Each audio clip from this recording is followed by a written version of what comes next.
Welcome back to Rolling Solo. My name's Adam Smith, and inside this game overview and gameplay video, I'm going to be showing you Skull Tales Full Sail 2nd Edition. This one is coming back to GameFound in the very near future. If you want to find the campaign page and the exact date of launch, it's in the pinned comment and video description. Now, the purpose of this video is to show you how this game flows and operates. We're going to be starting with the campaign book Shadows of the Caribbean.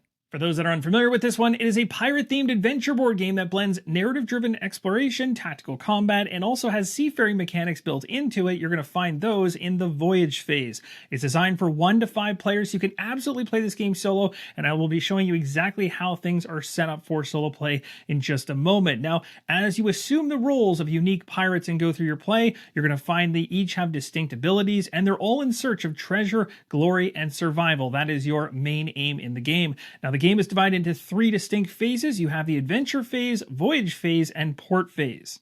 In the adventure phase, you'll be exploring modular island tiles, encountering different enemies and uncovering secrets and engaging in combat along the way. During the port phase, when your ship arrives at the dock, you're going to be able to upgrade your characters, acquire new skills, engage in downtime activities like you can go gambling or shopping or even take on new quests. Last but certainly not least is the voyage phase, where you're going to shift your entire focus to managing a ship, dealing with crew events, navigating dangerous waters you're going through, and you also have to fend off threats on top of it like sea monsters or enemy ships that crop up. Now, when you begin your very first campaign in Skull Tales, you're going to go inside the campaign booklet, and once you read a series of pages, you're going to be directed to head to the adventure phase. On page 13 of the adventure guide, you're going to find step-by-step instructions on how to set up for the adventure phase. Now, I've already gone ahead and done all of this for you, and I'll take you through all the components you can see here on the table and what they mean and do in just a moment. But first, I want to recommend reading the first 12 pages of the adventure guide before you go ahead with setup in order to get a good understanding of what the adventure phase is all about. It also details out what each of these components are, and it'll give you a more thorough understanding of what this phase entails. Now, you're going to be setting up on page 13 for the adventure phase, but you'll be doing it in tandem with whatever chapter you're in inside the campaign booklet. So, of course, because we're starting from the very beginning, it's going to be chapter number 1. Inside the campaign booklet on page number 4 is chapter number 1, where we start off our adventure, The Secret of Captain Jones, and you'll see the full flavor text there. You can read if you wish, and we'll touch on this a little later on. The goal for this chapter is to get Wolf Jones' diary and leave the island. You'll see a number of different charts here, like a goals chart, for instance, that will provide fame points for your pirate or pirates when you get to the end of this mission. You got the success chart here that also provides different benefits based on successes. Enemy chart down below is what kind of enemies are going to show up on specific tiles when you roll based on the difficulty level, which starts at difficulty level 1, which is pinned on the compass you can see just at the very top of the shot. On the far right, you see the actual tiles that are called for by the scenario, but there will also be some pulls of other tiles coming into the equation. So you just have to look at the setup instructions to determine exactly which tiles you need to keep nearby, as well as which tile tokens you need to have set up. Last but not least is the story chart, which is going to point you to code entries in the back of this adventure booklet that will take you in a positive or negative direction. So for example, the very top here says when you explore tile I4, so when we eventually see this tile here, we'll go to that specific code entry, find out what happens when we land there. It's going to either progress the story in a good way or potentially a bad way. And then you can see at the very bottom here, there's an example of a bad one. If all characters are unconscious, you're going to code 058. And I bet you any money if I read that, it's probably not the greatest. Final thing to mention is that certain chapters will have a voyage phase which occurs. It'll tell you if that happens up in the top of this page, but in my case it says no voyage. We dive straight into the adventure phase. Now I'm going to touch on all the game components that are set up as part of the adventure phase. We're going to start things off with the entire character I've set up down here at the very bottom, which is a full character. You can tell it's a full character because it has more dials attached to it, has cards, has specific tokens. This is a full character loadout. Now the ally characters are the ones that are up here, much more streamlined. They literally just have their miniature, and you flipped over the full character view to the ally view in order to have a more streamlined approach to controlling those characters. When you're playing solo, you have to control at least one full character because that is going to be your captain. You will need a party of 4 to start things off, so if you're playing with one full character as a solo player, you'll have 3 allies. So I've got 2 here, and you'll notice the 4th one's actually tucked away over there to the right of the mat, and that's because that character is not being chosen to come to the island, is instead staying on the ship. So the surgeon up there is staying on the ship. I have the cutthroat and the gunner coming with the cook to the island. So when you're first starting out with the game, I recommend as a solo player starting off like this, but as you become more familiar with the game, definitely start moving towards 2 full characters and 2 allies, as I think that gives a really nice balance, especially because inside the adventure phase, you're only pulling 3 characters in. You could have 2 full characters and 1 ally, and you'd be able to have some cool synergies between the 2 full characters while still having that ally on the side to be able to kind of pick up the scraps and also just provide support. For the purposes of this video, so you can actually see more of gameplay, I've kind of streamline this so I'm only using 1 full character, and it's also the best way to get going with the game. Full characters loadout includes things like the fame point dial. This fame point will track your fame as you do certain things as a pirate throughout the game. And of course, fame is important as well as gold, so there's many things for a pirate to go after, including trying to be successful at the chapter missions. Now you have an action point tracker here. As you begin your turn as a full character, you'll have a number of action points, in this case 7, which is the value in that center icon there with the lightning bolt, and that can be put on the action dial, and then you can use the dial to track how many of those action points you've spent already, which is really handy. You can of course use this dial for the allies as well once you're done with your full character turn. Now that token that was on my character was a wound, so when you actually take damage as a character, you'll have wounds that will accumulate on the character's card. Conditions can also show up as well. Next up, we have items that are going to come with a full character, so when you choose whichever character you want to use in a full capacity, they're going to have specific cards that come from the item deck, and they're going to have their character portrait in the top left. You'll know exactly which one's tied to which characters, and if you have something like this where you have 2 which are each a single hand weapon, you can choose which one goes in the dominant hand versus the off weaker hand, and in my case, my dominant hand is my right one, so I've placed my best weapon, in my case, to the right, which is my cleaver, and the cast iron skillet is in my weak hand, my left hand, and that means it's going to get a -1 to dice rolls. As you can visually see, my cook has a friend, the parrot, and the parrot card comes in with my portrait on it, which means I get to have this from the very beginning of the game. You can also see there's a belt icon on it. What that means is every single character in the game that you're controlling can hold up to 3 non-starting items, and that's the maximum, but this parrot has the belt icon, which means this card doesn't count towards that 3 limit, so that's good to know. We've got this guy on our shoulder, and it's really cool because we can deplete this card to insult without spending any action points. Depleting is essentially just flipping the card over to say you can't use it again until later in the round when it becomes available. So I have a parrot that can throw insults, and those insults can actually provide additional dice against enemies that are left over coming at me. You also see my miniature, which is above my character dashboard, and you'll also see what's known as destiny points. And actually just where my miniature is the 3 destiny points that I get to start with at the very beginning. You can use these in 4 different ways. The first way is you can discard 1 wound during your turn for each one of these you consume. You can carry out an extra action of up to 3 action points, but only in the adventure phase, so they're absolutely perfect for right now. So essentially, when I start my turn off, I have 7, as you can see, the lightning bolt symbol for action points, but if I wanted to push myself even further, I can spend one of these destiny points to gain 3 more action points. Another way I can use these is to add +1 to the result of each die on one of my rolls. So if I'm rolling, say, 4 dice, every single die goes up by 1, and the last thing is I can use these destiny points in order to activate certain skills that tie to them.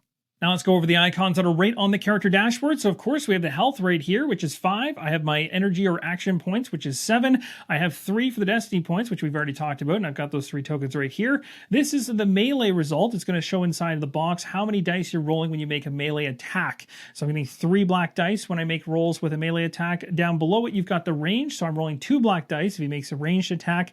Underneath of that, we've got 4 major icons. The first one is strength, which is going to indicate the number of dice to roll for unarmed attacks or for other strength-related actions like pushing or throwing an axe, for instance. Now, pushing won't really be necessary when you're playing solo. When you're playing with other players around the game table, they could actually refuse to get out of your way, and you can actually physically push them out of the way because, well, pirates, and they might want to get what they want to get. But when you're playing solo, you're probably working cooperatively within the characters you're controlling, so something like push doesn't make a lot of sense, but throwing an axe certainly does, and even throwing your cleaver is an option. You can see right here the cleaver is allowed to be used as a melee attack, but also shows ranged icons on it, so I can actually chuck this cleaver at somebody out there. Next up, the green boot icon is agility, indicating the number of dice your pirate rolls for actions like disengaging or jumping or any other actions related to agility that might crop up. Underneath that in blue, the brain symbol is intelligence, indicating the number of dice your pirate's going to roll to overcome intellect or will-related checks, such as reviving an unconscious character. And last but not least, the purple eye symbol is perception, used to overcome perception-related checks and actions such as searching inside a room or on a tile. We'll talk more about the special abilities on the characters when we actually get into gameplay, but now let's focus on the allies. Again, streamlined versions of a full character. All the iconography is exactly the same, except a couple noticeable differences. So you can see, for example, on the gunner here, he's got a ranged attack, but there's some different icons going on in here. The one that matters in terms of dice that the gunner will roll is up there in the square, which is 2. So 2 black dice will be rolled. In terms of how much damage this thing will dole out for every successful hit, it's going to be 3. And then beside that is the range, which is how far away the gunner can actually shoot. Remember, they're not using gear cards, so all their gear-related abilities are basically baked into their icons so that everything is streamlined and quick, whereas on a full character, like you saw moments ago, all of the stuff relating to how that weapon is going to be used and what kind of damage it doles out and what range it has is on the gear cards themselves. In the bottom left of the allies, as well as the full characters, you're going to find a salary value. This is not going to matter during the adventure phase, but during the port phase, this is where you're going to collect some salary. Next up, there's charisma in the top left-hand corner. This attribute, when played with full characters and multiple players around the game table, is used to try to take over captaincy. But again, when you're playing solo, you have a captain established. So in my case, it is the cook. And so mainly these are going to be used for passing checks inside of the gameplay, like trying to convince other comrades to join my cause, or maybe NPCs to kind of side with us.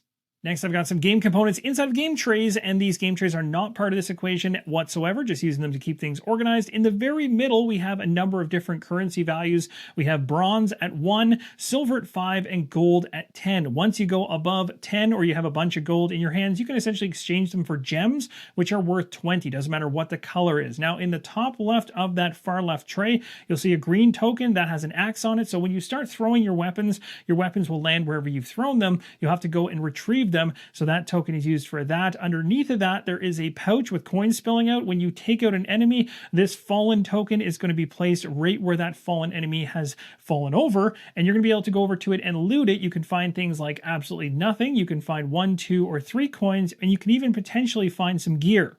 In the far right tray is a number of different things you're going to use during combat. Things like conditions, your wound tokens, of course, poison effects, stun effects. Those types of things are all in that tray for now, and we'll certainly see these as we get into gameplay. Next up are these components. We'll start with the far left-hand side. The red deck is the Adventure Events deck, and this deck you just find and shuffle the entire thing and place it face down. Next to that, we have the Search deck. Now, inside of the Search deck, you're going to find 46 cards.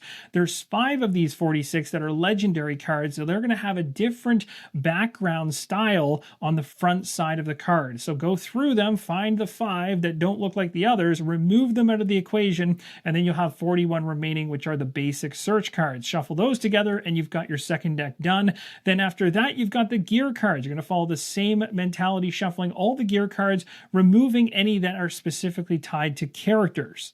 Now, if you remember back to when I showed you the Chapter 1 setup, it talked about which enemies are coming into the equation during this Chapter 1, and it would be officers as well as redcoats. So I've taken all the miniatures for officers and redcoats and placed them up top.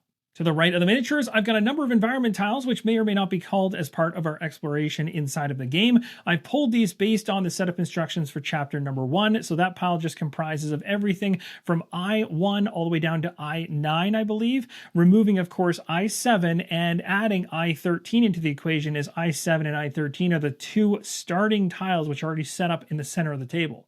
Next up is the adventure board. The 2 tokens I want to focus on are the compass token, which is currently set to difficulty level 1, because that's what it told us to set it as. As soon as it upticks to difficulty level 2, and the game will tell you when to do this, you simply turn the compass token to 2 and then 3 and so on. And that ties back to the chart, which is in the campaign book that you'll be rolling on to determine what kind of enemies and fun things are coming your way.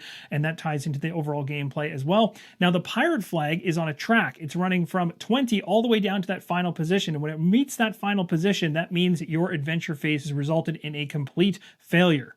And that actually ties into one of the 4 ways that the adventure phase can come to an end. The other 3 ways are as follows.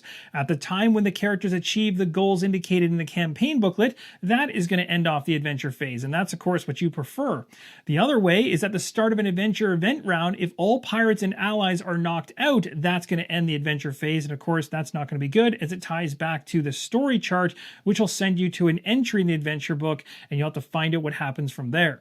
The final way the adventure phase could end is if during the character round, due to the placement of tiles, newly explored tiles, and dead-end tokens, the characters can't continue exploring the map and are left without any revealing tiles essential to the plot anymore, then that is going to result in the adventure phase being a loss as well. So there are 4 ways this thing can end. Obviously, the one you want to see happen is where you achieve all of your goals. Everything else results in something undesired.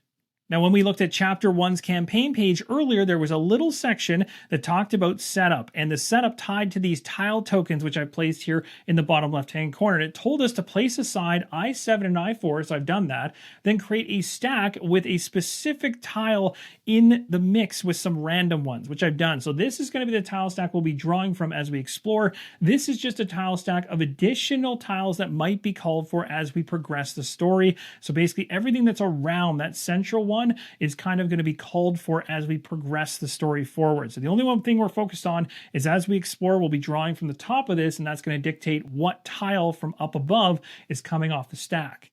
To the right of the adventure board, a little off screen there, we have the surgeon. Remember, again, I told you I have 1 ally. One of the 4 is sitting out the adventure phase. So I have the surgeon sitting on the ship, and I also have gathered the actual enemy character cards for the enemies depicted by the chapter we're in. We know it's redcoats and officers, so I've got those 2 cards ready to go for when they pop into the equation. Without further ado, let's go ahead and read the narrative for chapter number 1 and dive into the very first round of play. Captain Wolfe Jones has been betrayed and is now held captive by the governor of Port Royal. After being tortured, he agreed to take the lieutenant of the guard to the island where he kept his diary, along with the secret to a legendary treasure. In a moment of distraction, the captain managed to escape from his captors but was mortally wounded in the ensuing fight. He literally took his secret to the grave. The Brotherhood of the Coast, protectors of the interests of pirates throughout the Caribbean, has sent Jones' old crew aboard the Southern Lady. Some of the crew members have offered themselves as possible candidates to be the new captain. In order to earn the title, you must first find some clue as to the whereabouts of the captain's diary before Lieutenant Martin Daniels finds his way off the island. So our goal, as per Chapter 1, is to get Wolfe's diary and then get off this island. And as we get into gameplay, the first thing you're going to have handy next to you is the Adventure Phase reference sheet. This is going to show you all the actions that are possible for a full character. Now, there are a couple restrictions on the allies in terms of not being able to do a few of these actions, and I'll touch on those right now. The 3 actions that the allies cannot take is to run, reload, or to take a breath. Now, running, as it states here, is the first action of your turn. If you want to do it, it allows you to double your action points only to move, explore, and do other things. So this is something that the full character can absolutely do. I could have my cook do this, but I cannot have allies run. Now, on the reload side of the equation, the allies don't have to worry about reloading whatsoever, whereas if I use a gun with the cook, I have to actually exhaust it 90 degrees and then reload it in order to shoot with it yet again. And lastly, the allies cannot take a breath because it tells you to skip a turn, do not spend any action points or take any actions, and you recover all of your destiny points. And of course, there's no destiny points with allies, so this is an action that they do not take. So my cook, cutthroat, and gunner have arrived at the shoreline inside of a rowboat while my surgeon stays on the ship just offshore. My cook, which is the captain, is going to start things off with a total of 7 action points, which I placed on the action dial. Of the 7 points that I have, I'm using 3 action points to get off the rowboat and move 3 spaces. Now, movement in the game can be done orthogonal and diagonal, except when you're moving diagonal, you just cannot be crossing past any obstacles or barriers. So, for instance, if I'm in a corner, I can't cut the corner. So, if I was standing right here, for instance, I couldn't cut over to this corner. I have to kind of take the 90-degree angle in order to move around it. Now, based on the number of things you can do on your character's turn across all those actions I showed you on that reference card and what you'll run into as you go through gameplay, this is very much leaning towards a board game RPG. There is a ton of things to find and explore and do, and you have a lot of freedom in how you do it. So I could have used all 7 points to just run as fast as humanly possible. I could have chosen to run from the beginning and doubled my overall action points and just gotten right to where I want to go. But I'm choosing the slow road right now because I just want to take my time and enjoy the experience. So I'm moving 3 spots out of the rowboat. I'm going to choose to actually search where I'm standing and see if I find anything. So 3 action points to move, 2 to search, and there is a danger to searching too often and too much, and that's because you have to make a check when you search, and if you fail the check, you're going to move that pirate flag, which is on the track we talked about earlier on the adventure board, 1 position forward, getting you closer to a failure. But pirates love to take risk, and they also love gold way too much, and they also love finding other items that are of value. So let's go ahead and make that search and see what we end up finding. Now, to make a search, before I even spend the 2 action points that I did, you have to make sure there's no enemies on the tile that you're on. And I already knew this, so I spent the 2 anyway. But when you're playing, you cannot be searching when there's enemies staying on the same tile as you. We now have to make a perception check, and it's a perception test value of 4. What that means is we take a look at our perception for the cook, which is 4. It means I get to roll 4 black dice, and what we're looking to do is get results, at least one, that's higher than the perception 4. So in other words, you can't just meet it. You can't just get a 4. You have to get a 5 or a 6. You have to be above it. So wish me luck, although I might not need it because 4 dice is actually pretty good. Now perception on my other characters is only 3. So the cook is actually the most perceptive of all the characters that I have. So a good one to be doing some searching. And that's where the risk is. Of course, if you fail these, then of course that's where the pirate flag is going to move up. And you don't really want that happening all too often. That was a very successful search. We only needed one that was a 5 or a 6, and we got more than that. We now draw a search card and find out what happens. So we're going to go ahead and reveal this card, and let's see what we have run into. We got ourselves an abandoned weapon. It appears something's been going on here since we arrived, and this tells us we can roll a d6 to obtain either a loaded pistol, a sword, an axe, or a dagger, and then we discard this card. All right, here's hoping that this ends up being something nice. Come on, let's see. We got a 4. That's not bad. I think that puts us into axe territory. So I rifled through the gear cards and found an axe, and this is what the cook is going to obtain. Now, as you can see, in comparison to what I already have versus what I picked up, this axe I just got is a little bit less on the melee combat side of the equation. So it's better for me to keep my cleaver in my dominant right hand for right now, but it might be a good idea to place this axe in my offhand instead of the iron skillet, because I can actually throw this axe, and that gives me 2 weapons that are throwable. Let's equip the axe in the offhand. We're going to go ahead and put the cast iron skillet into the backpack area here. It's worth mentioning if I chuck this axe in the future and this slot is open, I can use what's known as a switch equipment action in order to get this cast iron skillet back into my offhand. It would cost 1 action point. Let's move the cook 2 spots into the new tile using the last 2 action points. Next up, we'll go with the cutthroat. The cutthroat's going to move a little bit and then do a search. The allies, again, are streamlined. They have the ability to use 2 actions. They can do the same thing twice, so they can do 2 different things.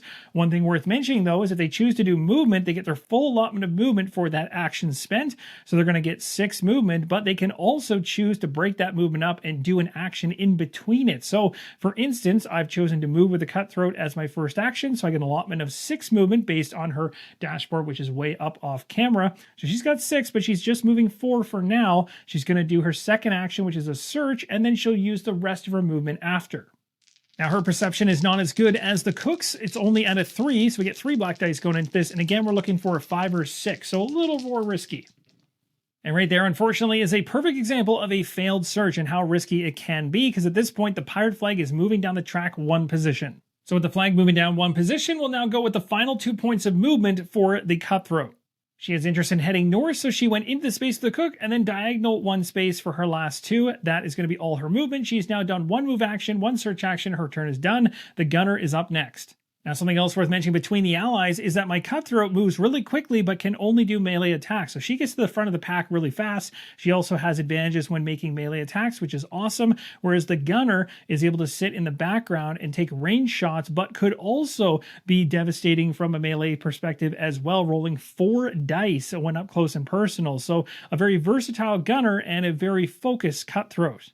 So my gunner is going to do a move action first. He gets 4 based on the movement icon on his dashboard, which is right in the middle here. He uses all 4 of it to get to where he is, and then from there, he could choose to move again, and he could actually push to go straight into one of the new tiles, but he is the last character to act for this round for our side of the equation. We don't really want to reveal a tile full of potential enemies showing up and then have to deal with all of them coming at us just yet. So let's be smart and tactical, and let's sit still and maybe do 1 more search.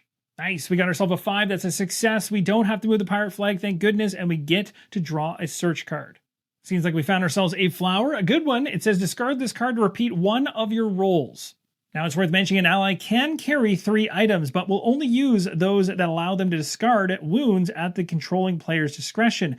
For anything else, the only thing they can do with them is pick them up and trade them with a pirate. So essentially, this is a card that we could trade to give to the full character pirate, the cook, in order for him to use, as this one does not directly do anything to help with wounds. With the character round now done, we move to the enemy round. If there happens to be any enemies on the game state, then we're going to go ahead and resolve those enemies and they're going to come after us. At this point, we don't have any enemies to deal with, which is awesome. So we move to the adventure event round. Now this round inside the rulebook might look busy. There's actually 8 steps involved, but really they just tie to things like KOs, condition effects, fallen enemies, story moments that might pop up. There might be things around being stunned or poisoned, depleted cards. So for instance, if I had to use my parrot, this is the time when that parrot would come back and be refreshed. So there's a lot of things that you'll just skip right over unless they actually crop up at this particular time. The major thing to do inside the adventure event round is to draw a random event card if all the characters are on tiles with no enemies and have no line of sight to any enemies on adjacent tiles. And that's exactly our case right now. I've drawn the top adventure event card. Let's flip it over and find out what we have. It appears we found a wild animal. This one says, suddenly a jaguar pounces on you and tries to devour you. Choose a random character on the island tile. They must make a successful agility 5 roll. That's a very tough roll to make because, again, you have to be above the value it specifies. So a 6 is what you need, or you're suffering 1 wound. And of course, if you pass this, you're actually going to get some fame points, which is nice. Now, again, fame points can't be gained by allies, so it might be advantageous to have a full character try this. Now, before you go ahead and read and resolve anything on one of these adventure events, the first thing you do when you flip it over is check the bottom left-hand corner for the icon and see if it matches where you currently are. So we are on an island, and so because of that, this wild animal is going to appear. If we happen to have been inside of a tomb, for example, and this was the card that got pulled off the top of the deck, the actual area we were inside of might be a T13 on the tile, and then this would state I. That would not match, which means there was no wild animal showing up in a tomb. Again, these are thematically tied. It will make logical sense. If you get one of those scenarios where something doesn't match up, guess what? You get a pass. You don't have any event to resolve, and don't go digging for another one. Now, the very hard call here is that I have an ally that has 4 agility. I have an ally that has 3 agility, but either one of those, if they pass this check, do not gain the fame. Whereas if I let my cook try this, he has an agility of 2, which is not good. I'm only rolling 2 dice, but I would actually gain the 3 fame. And that's kind of tempting. I really want to get the fame. So I'm going to actually give it a shot and hope for the best. So here we go. We're rolling 2 dice. Let's see if we can pull this off. And we could also use technically a destiny point if we need to add 1 to each of the dice if we need to try to bump them up. So let's go ahead and make this roll and see how we do. We got ourselves a 6. Oh my gosh. I was really worried that that was not going to pan out because of how little amount of dice I was going to roll there, but we passed that, which means I do in fact gain 3 fame on the tracker. So a nice bump in fame points for my cook, who was agile enough to avoid the wild animal. At this point, you've now seen all 3 major rounds of play inside the adventure phase, and so we loop right back around to the character round, and we're going to go into our character's turns again. Our captain has 7 action points and will lead us off, and we're trying to find that diary. Captain spends 2 action points to make 2 movements towards the exit of the tile. Now, there's actually 3 different exits. We could have gone this way, or this way, but we're going to try north first. Once I reach the edge exit of a tile, then at this point, I can choose to explore. Exploring costs 1 action point, so I've gone ahead and ticked myself down to 4. The pirate flag is also going to advance. We then go to the tile token stack that we set up from the very beginning of this chapter, which is this central one right here, and we draw the top one off, and it states I3. We simply go into the tile stack, find I3, and we're going to reveal it, and we can orientate it however we want so long as the exits line up. We found ourselves a very interesting location here. There's some obstacles in the way. There's also an exit on the far right side of this tile way up here. The only other exit is connected to where my cook is. So at this point, we take a look and we see whether or not this tile is called for by the story in any way, shape, or form. And based on chapter 1's page in the campaign book, I3 is not one of them. So at this point in time, we're going to go ahead and make a roll on the enemy chart. So as you can see in the story chart here, if we find I4, 5, or 7, then we're going to go to a specific code, but we haven't found any of those just yet. So we go to this enemy chart down here. We know we're at a difficulty 1 based on the compass that's on the adventure board we set up earlier. So we're rolling on this, and we're rolling a D6 to determine what might show up there. It could be nothing, it could be 1 red coat, or it might be 2. Let's find out. Now we know we're spawning 2 red coats, so the first one that gets spawned is spawned in the furthest exit away from where we're currently at, which there's only 1 anyway, so it's going to be placed right here. The next red coat is going to try and spawn at another exit that isn't occupied currently by myself, another red coat, but there isn't one, so it's going to actually come in at the same location as the initial red coat and just be right beside it. So heading north, we've got company based on the fact I rolled the worst possible roll on that chart. So I've gone ahead and grabbed the red coat's card. As you can see right here, the AI of the red coat is found on the right-hand side. We'll talk about this when they actually activate in the future. All the icons we talked about earlier that are across the ally and the full character are very similar on this front as well. You'll notice a couple extra numbers, though, that are in yellow. These only apply when you have 4 or 5 characters. So my current party of 3 here has to determine how we're going to deal with these guys. Now, we could just completely ignore them and have them come towards us over time and maybe try exploring over here. But again, that could bring more enemies and then we'd have more of them come from different directions. So it might make sense to maybe take these out first. With 4 action points left to spend on the cook, I'm spending 2 right now to move 2 positions forward, and then we're going to spend the last 2 to do an attack. So I'll have no action points left. We'll take the dial down to 0. Now, at this point, you have to check for a line of sight and range, because obviously I'm not making a melee attack. I'm trying to throw something, and I'm going to probably chuck my cleaver, which is one of my better ones. It's on the dominant hand, which means I don't take any penalties when I chuck this. Now, the benefit of this is it's going to go the distance, based on the range icon here, of my strength value, which is 3 on my character, so I can go up to 3 spaces towards an enemy. So the only one that's going to make that right now is 1, 2, 3, which is the one on the far left.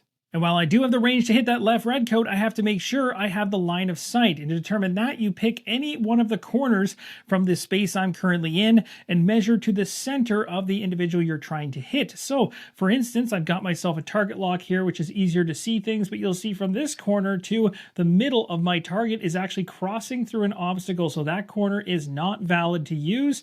This one over here, obviously not valid, but this one right here on the side is valid and goes straight through, so I can absolutely chuck something from where I'm standing and hit that red coat on the left. Now, the range value off my full character card is a 2, so I'm rolling 2 black dice, and it's going to be going up against the agility of the red coat. So the agility of the red coat is 2, so I need to be getting 3, 4, 5, or 6 on my rolls in order to land a successful hit. So let's go ahead and find out whether or not this is going to land. And in terms of health, this red coat has 4 total health. And each one of the hits that I get is going to do 2 damage. So if I get lucky here and I get 2 hits, I can actually take this thing out in 1 attack. Or that happens and your cleaver ends up going straight down into the ground and they question whether you have any skills as a pirate at all. I placed a thrown weapon token underneath the enemy I was targeting, so that's currently where it is sitting, and the card no longer is in my hand, of course. My cook is feeling pretty embarrassed about what just happened. He's going to go ahead and spend a destiny point. He's going to give himself 3 more actions to see what he can pull off. He almost seems a little too desperate as the captain to try and show off in front of his crewmates. So he's going to go ahead right now, moving 1 space. He's now in range, and he's going to try chucking another weapon, another throwable weapon, but now he is actually able to throw it at either one of them. So he's going to try hitting the one in the far back corner now on the right. So again, ranged attack, it's exactly the same as the cleaver in terms of what it can dole out for damage. If we can get above the agility of this red coat, which is only 2, not very high, we need to get 3, 4, 5, or 6, and that will be a hit. So here's hoping these next 2 dice are better than the first 2 we rolled. The cook was certainly dialed in on that throw and does a critical hit on top of another hit. A critical is a 6. So in this game, when you get a critical, not only do you get, in this case, the 2 damage that it states right on the card for it, but you also get an additional wound on top of it for it being critical, which means that's going to count for 3 wounds off this die, and the other one's 2, which is 5, which is even 1 beyond what we need to kill off this red coat. So that one in the far right-hand corner is dead. If you want to see the full spectrum of combat, at least on the range side of the equation for a character, you just saw it. A poor roll to start, a thrown weapon in the middle of nowhere, and then an absolutely devastating roll that took out one of the red coats. It also drops a fallen token, which is one of the tokens you can go over and try and loot. We can also, of course, go over and pick up our axe and pick up our cleaver in the future. We still have an enemy to deal with. Now, the other thing that happens when you take out an enemy is you check to see if you gain any fame, and it's shown right here. In this case, it's going to be 1. So we're going to be upticking the cook from 3 fame to 4. The cook's turn is now done. Let's move to our allies and see if they can take down that final remaining enemy. The cutthroat's going to sprint into that area with 6 movement as her first action to get right up against the red coat. And now in position, she's going to make a melee attack. Now, I mentioned earlier in the video, I was going to talk about the different abilities on these characters, and we have a time frame right now where one's going to come into play, and that's going to be the Reaper ability here on my ally for my Cutthroat.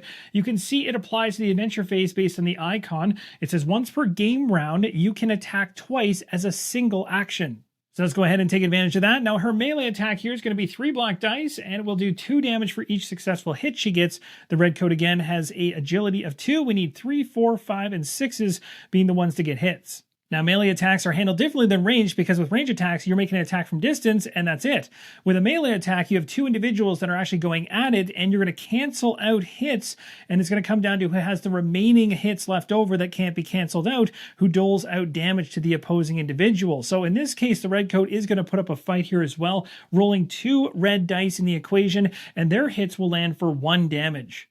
So with 2 red dice going into the fray, the Cutthroat doing 3 into the fray, we're going to roll these off. And again, they're both cross-referencing their agility values. So the Redcoat is looking at the agility of the Cutthroat, which is 4, meaning it needs to get 5s and 6s on these rolls in order to land a hit. Whereas for me, the Cutthroat going after the Redcoat, I only need to get 3, 4, 5s, or 6s. So it's a little bit easier for me to pull those off. And again, criticals matter across the board here. So let's go ahead and roll and see how we do. And I'll talk about criticals and how they can be blocked in just a second if we happen to get any.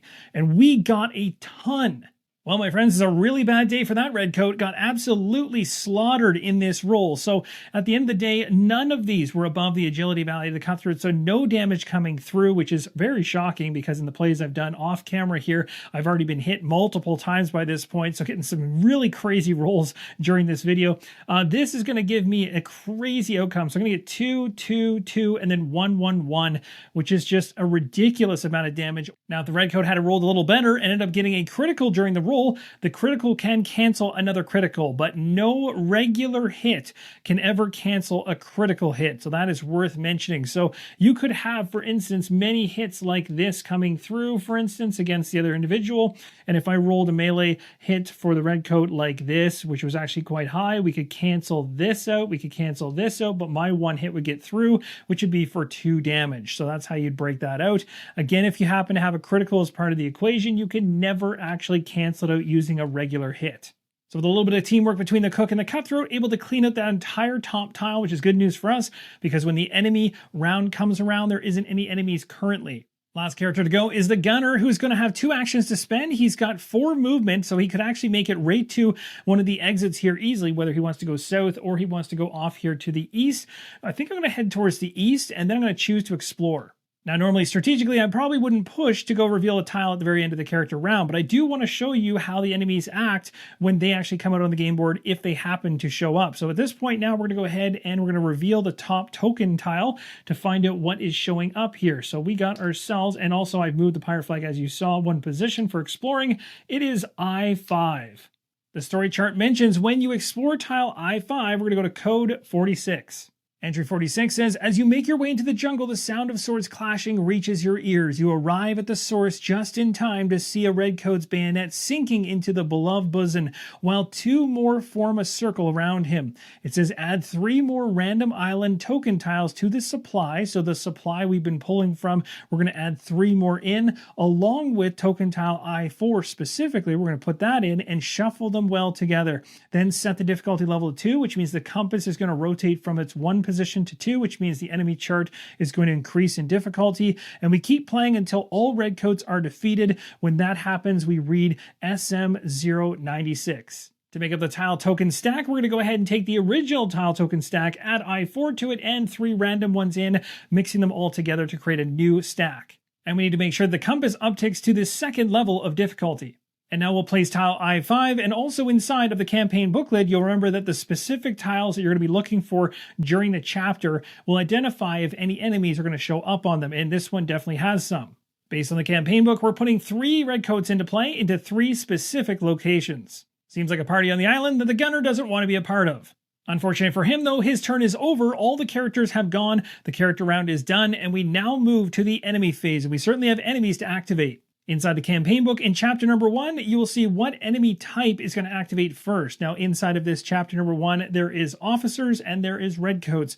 Redcoats are going to activate before officers based on the order inside of chapter number 1. But in this case, we just have Redcoats on this tile. So we're going to activate them and we can pick whichever one we want to start with. They're all going to be using the AI die roll to determine what they do because nobody is currently adjacent to any of them. If there was someone adjacent, like my Gunner happened to be right up against adjacent to one of these other guys, then they would go ahead and make a melee attack against them automatically and no roll would be needed. So So let's go ahead and start off with the guy in the far back here. He's going to go ahead and make a roll and find out what he does. He got himself a 5. That's going to put him to form up. The first thing he's going to do is confront. Confront is something where if it can't already make a ranged shot from where it currently is to the nearest individual, it is going to try to move up to its movement value, which in this case is a current value of 3, to try to get into line of sight and range to make a shot. The second that it gets into line of sight and range, it will stop moving, so it won't always use all of its movement.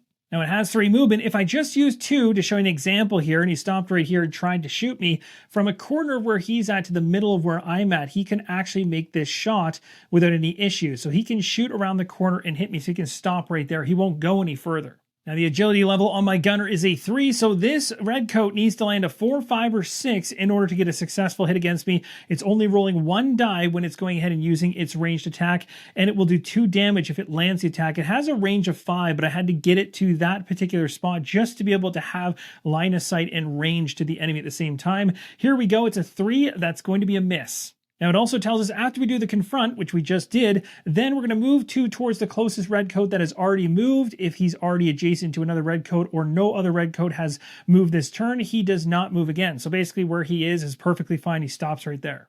Now we choose another red coat to activate, so we have this one right here or this one right here. Let's go ahead with the one further south. We'll go ahead and roll the die and find out what we get. We got a 1. This one says lively livered. If possible, it attacks and then it moves toward the closest exit. He does not move if he is already at an exit. He wasn't able to make an attack based on where he was standing for line of sight, and so he's going to move to the nearest exit, which is 2 spaces backwards. So he's essentially setting himself up to take shots in the future. Last but not least, we have this one on the far right. Let's go ahead and roll and find out what he's doing. He got a 5 this time, another form up. Now where this red coat is right now, it's quite congested. There's obstacles on each of the corners on the other side, so drawing lines of sight without touching an obstacle is near impossible. So he's going to go ahead and take 1, 2 to get to this position here so we can actually make a shot.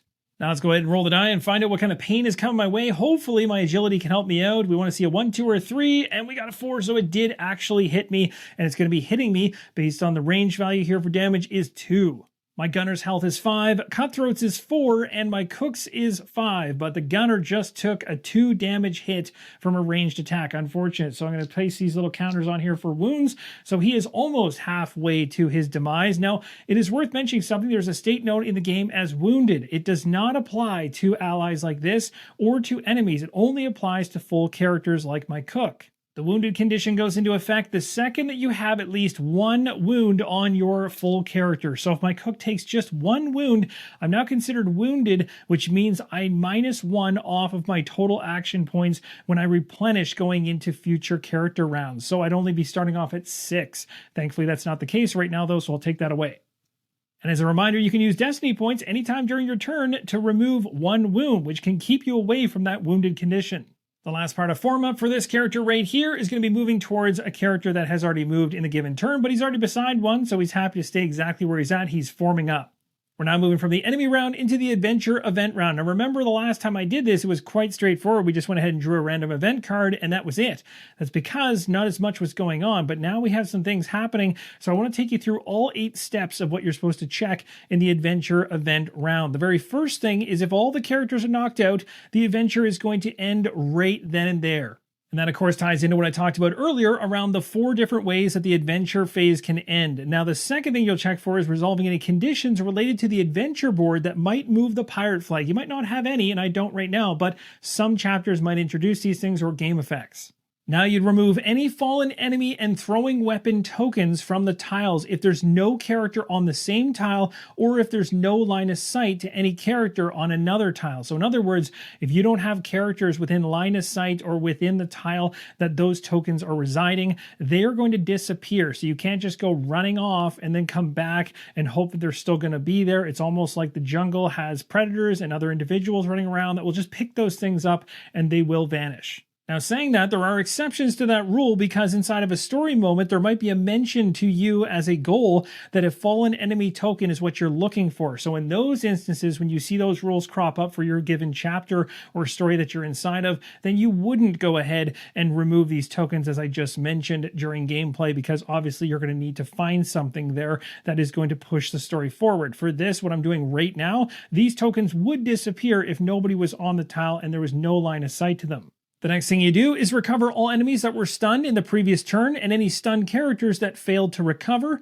After that, you perform any rolls related to the character's states like poisoning. The next thing is to flip all the depleted cards over. So again, if I happen to use my parrot on the defensive side of the equation for my cook, as it mentions right on it, when you use it, it will deplete, which means you just simply flip it over. It would come back right side up right now. Now at this point, if you happen to be playing a pirate that uses magic, you'll have a magic board, and on that board, if you have any magic cards in position 0 of the board, you're going to advance each of the cards on the cooldown, turn down track 1 position at this point.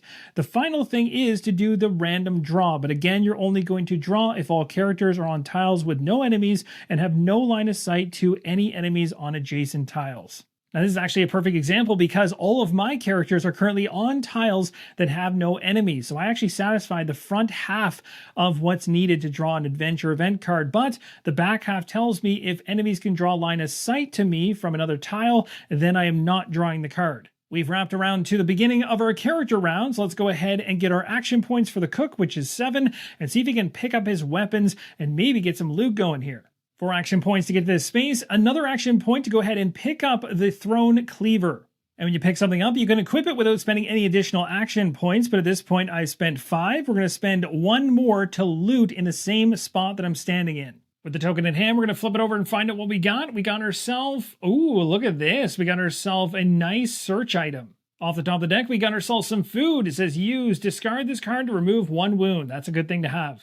Final point of movement, I'm going to go ahead and just stand right on top of this space because I plan to collect everything here in a coming turn. But for now, we're going to go ahead with a Cutthroat, and the Cutthroat's going to head back to the Gunner to try and help him out. Now, the Cutthroat can move quite quickly with 6 movement. She makes it back to this position, but she's not able to do anything else that's really helpful at the moment, so I think she's going to go ahead and search, and she can absolutely search because there's no enemies on the tile she's currently on, so she's going to go ahead and do her perception. She's actually one of the better ones. Actually, no, she's not. That was the cook that is good at the perception. She's got 3, so hopefully this won't move the pirate flag, and we'll find something of interest on this tile while she's here, and she succeeds. This card is giving me vibes of Monkey Island. You guys will remember that one from many, many years ago. Over the course of years, they've come out with many different awesome video games. This is the 3-headed idol. It says make a successful intellect check of 5 roll, which means you need to get a 6, or lose your turn and half your gold. That is not good. Now, she's already at the end of her turn, and she doesn't have any gold, so even if I fail this, nothing really bad is happening. Although if it happened in the middle of my turn, I'd lose the rest of my turn, which is no good. Let's go ahead and roll just anyways to see whether we can avoid it for fun, and we don't. So we would actually lose half the value of gold that we have, and then on top of it, our turn would end, but it's ending anyway. All right, now time for the Gunner, and the Gunner wants to get some revenge here because he's already been hit for 2 wounds. He's going to do some wounds back, hopefully. So his ranged attacks have to be 2 away, which is perfect. So this individual is in the firing lane right now, which is awesome. And I dole out 3 damage with the Gunner on every successful hit, and I'm rolling 2 black dice. So we need to get above the agility value of 2. So we need 3, 4, 5, or 6, and hopefully we can do enough to take down one of these red coats. Let's see how we do. We'll target this one right here, which is the obvious one straight away from us. Well, one of those landed, and that's going to do 2 damage, plus it's a critical, so an additional damage, that is 3 damage, which is just 1 away from taking out that red coat. So my Gunner took 1 action and 1 shot, but he's got a trick up his sleeve. He's got an ability on his dashboard that states Grenader. Once per adventure, as an action, you can attack by using a grenade. And this is the grenade it's referring to right here, which is one of the cards for this character, which I can go ahead and discard, which does a crazy amount of damage. And it does it to a target space and all adjacent spaces. And then we can blow both of these red coats away. And just to show you where that ability sits, right here on the ally card. Now, I could be wrong on this interpretation. You can let me know in the comments down below for those that have used this grenade before, but I believe I just use the grenade, pick a target space, and then every space is going to take 5 damage, which is going to wipe out everybody in that space, and no fallen tokens are going to be placed because of it. And just like that, the Gunner got his revenge and blew away 2 of the red coats. There's only 1 remaining, but that is going to be the end of the character turn. Now inside the enemy round, the red coat's in the back corner here and is not going to be doing any melee attack because no one's adjacent. So it's going to go ahead and roll on its chart to see what it's going to do. It got a 1. That is going to do the exact same thing it did last time, which is going to stay exactly where it is. Now it states, if possible, attacks, which it cannot because there's nobody within line of sight and range. And then it says it moves towards the closest exit. He does not move if he's already on an exit. Well, he's already there, so he's going to stay put. He's basically just a coward. And thematically, it actually makes kind of sense. I mean, why would a red coat move closer to where a grenade just went off? Now inside the adventure event round, we are definitely drawing a card because nobody enemy-wise has line of sight into our characters on a tile, and we have no enemies on the tiles where our characters are present. So we're flipping over this card to find out what it is, and we look at the bottom left and we see an S. This represents, if I'm not mistaken, a special card, which might be tied to certain things happening in certain different chapters, but as it doesn't tie to anything that's currently going on here with the I, then it's not going to apply here. Now the other thing that can apply when you flip these over is you might see one that has nothing there in the bottom left. If you see nothing, that also does apply. That's a generic one and it always applies. So as an example, I just flipped over the deck and looked at the very bottom, and there happens to be a generic one there, so I'll show you this one as an example. It doesn't have any markings in the bottom left, but this would still trigger if this had been the one that I pulled, and it tells us to just advance the pirate flag one. There will be others that are doing different things beyond just the flag moving. Going into another character turn, my cook is obviously going to spend 1 action point in order to pick up the axe on the ground and put it in his offhand, his less dominant left hand, and then he's going to go ahead and spend another action point to loot in that space. Here's the fallen enemy token. Let's go ahead and flip it over and find out what we get. We got ourselves 1 bronze coin. Pirates are always happy to find treasure like this on an island. With 5 action points remaining, he's going to run back to where his friends are. He's choosing to stick with the group rather than explore off to the north by himself. That'll do it for his turn. Now the Cutthroat's going to activate. The Cutthroat is going to choose to move 6. But first she'll use just 3 of her movement to get to a spot where she can explore. The pirate flag moves 1 more for an explorer, and she draws the top token tile off and gets an I2. And one thing I might have missed mentioning earlier in the gameplay is that whenever you reveal a new tile as part of an exploration, you get to move 1 into the tile for free. Now, I2 is not part of the story, so we're going to go ahead and make a roll on the enemy chart. And the enemy chart is now at danger level 2, which means we can see 3 red coats, 2 red coats, or 1 red coat, depending on what we roll on the D6. So let's go ahead and roll. Now, after I do this roll, I still have 3 movement to spend with the 6 that I got for this Cutthroat. So I'll make that choice after I spawn. We got a 1. That should be good, I hope. Yes, indeed, that is the best result you can get on the difficulty level 2 chart for the enemies. So we got 1 red coat in the exit far side, as it's the only one. And at this point, I got 3 movement left to spend however I wish. I'm going to choose only to go 1 more space, just tuck myself up against an obstacle in order to stay out of line of sight when this red coat potentially moves in the future with only a value of 3 movement.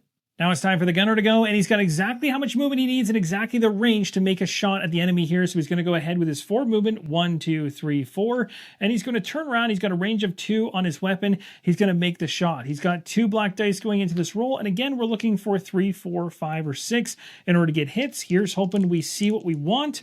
We got ourselves 2 and a 2. That is not going to do it. That is a complete miss. Pretty unfortunate for the gunner as he's standing out in the open. Now, there's one thing I need to mention that I haven't touched on yet, and that's the abilities of the enemies. You'll see 2 different abilities here. The one at the bottom with the plus that's yellow is again tying back to the yellow numbers you've seen on the icons for the enemy when there's 4 or 5 characters in play. Currently, we only have 3 inside the adventure phase when playing solo, so because of that, we don't have to worry about that bottom portion right now. Dominance up here says if at least 2 red coats are adjacent to a character, add +1 to their melee rolls against that character. So we haven't had that happen yet, but if it does happen where they're doing a melee attack and they're with each other, they formed up, they're going to get a bonus to their rolls, which is not fun.